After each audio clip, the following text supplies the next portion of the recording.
Now, let's first learn about the muscles you'll be exercising, known as the pelvic floor. These muscles surround the base of the penis, which extends deep inside the body, and form a muscular shelf across the bottom of the pelvis. The pelvic floor stretches from the tailbone to the pubic bone, and between the bones that take the weight when you sit.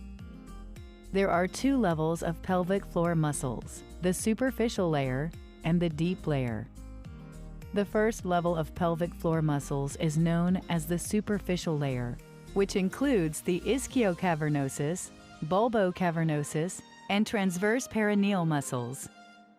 These muscles are responsible for maintaining rigid erections, increasing blood flow to the penis, and are capable of improving ejaculatory control. When squeezed, the pelvic muscles force more blood into the penis and allow it to be held in longer, which will give you a harder, larger, and longer-lasting erection during sex. The superficial pelvic muscles are also responsible for pumping semen out of the penis and producing the pulsating feeling during orgasm. In other words, the stronger the pelvic muscles, the faster and longer they contract, and the more intense orgasms and greater ejaculatory force they produce.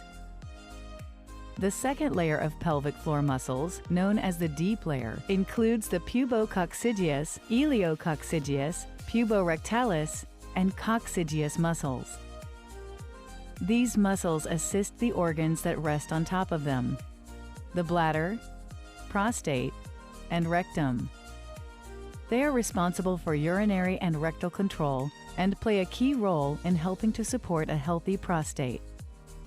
Now, let's learn more about the basic training exercises. The first exercise is the basic flex. It's a simple contraction of your pelvic muscles. To perform it, squeeze your pelvic muscles and hold the contraction for 1 to 2 seconds and then release. This is 1 repetition or rep. At first, many men are unable to hold the contraction for more than a second or 2.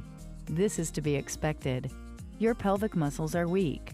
The basic flex is used to develop basic strength and control of the muscles. Next is the long, hard flex. It's a slow contraction of your pelvic muscles. To perform it, squeeze your pelvic muscles as hard as you can. Hold the contraction for 3 to 5 seconds and then release. This exercise builds longer-lasting strength. The next exercise is called the hold. It's a long, hard contraction of the pelvic muscles, but instead of releasing at the end of the contraction, continue to squeeze your pelvic muscles for as long as you can. This exercise builds strength, control, and increases the size of the muscle. The rapid flex. Finally, the rapid flex is a very quick, rapid-fire pulsating contraction of the pelvic muscles. To perform it, very quickly squeeze and release your pelvic muscles and continue to do so in rapid succession. This exercise creates greater endurance and stamina.